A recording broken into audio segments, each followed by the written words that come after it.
So now we have two ways of looking at solving linear first order differential equations. If they're well, I guess three if they're separable, but most of them are not going to be separable because then we're not really going to be talking about that interesting class here. That would be, they're going to be separable in general if b of t is equal to 0. Then they're always separable and they're pretty simple. So this is kind of a different class from the separable class, but 1.8 and 1.9. All right, we really talked about two methods, integrating factors, and we also talked about like guessing, which is like the method of undetermined coefficients. All right, and so when do we kind of use each one? So remember, integrating factors is kind of nice in a few ways, right? Because there's no guessing. Right? It's very straightforward. You just do the same steps, like that 1, 2, 3, 4 that I've been writing in red. No guessing, right? No creativity. You just do the same thing over and over again.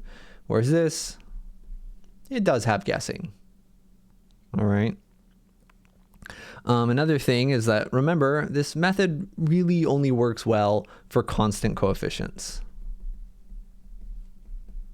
Right? Which specifically is going to be talking about the dy dx or dy dt has no coefficient, or we can divide it out, and the y term has a coefficient that's just a constant.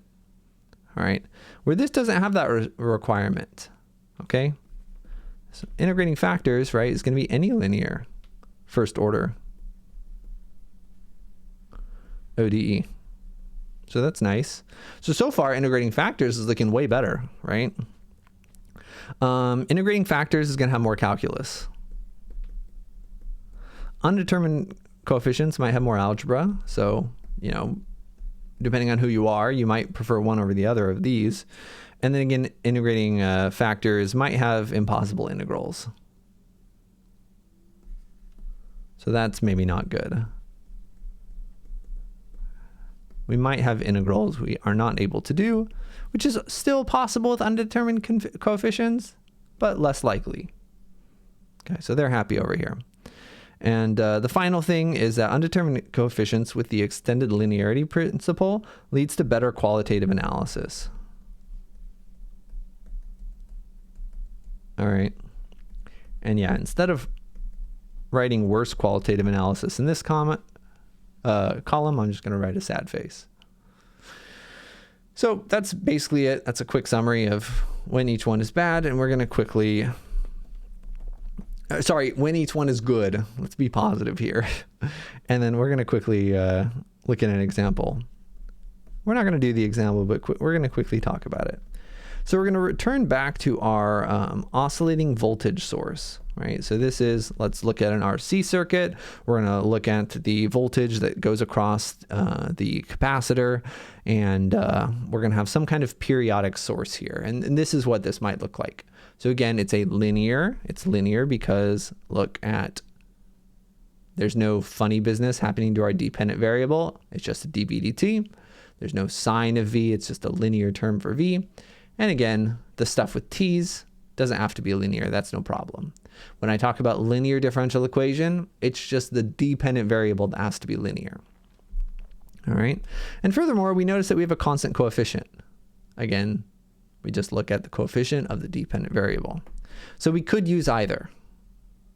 All right.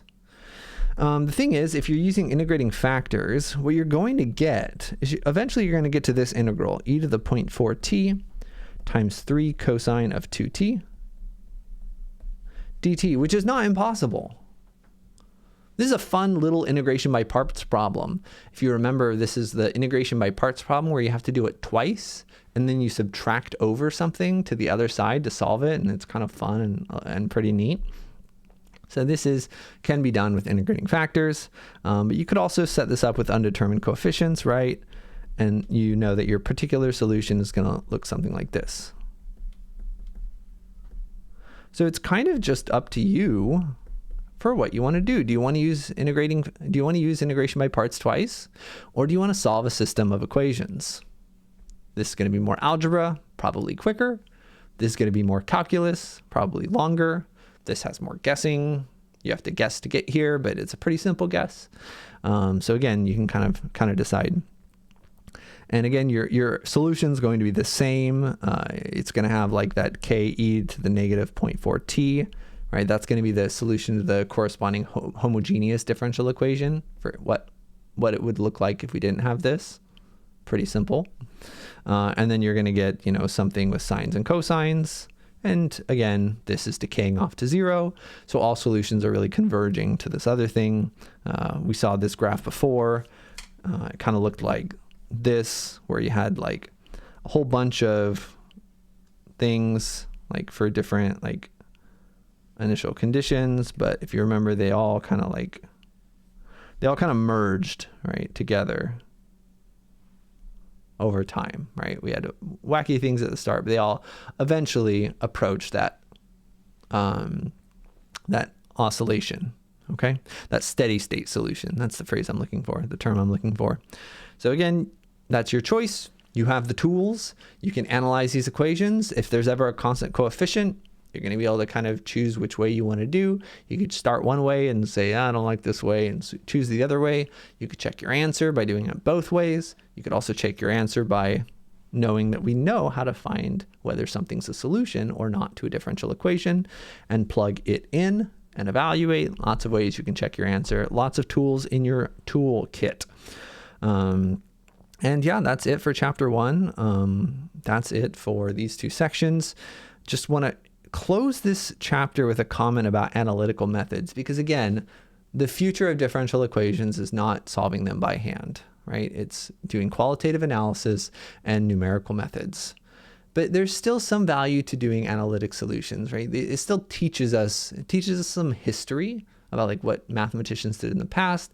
It teaches something to us about how differential equations work and how the behavior works and what ones kind of have kind of nice solutions and what we can look at for those nice solutions.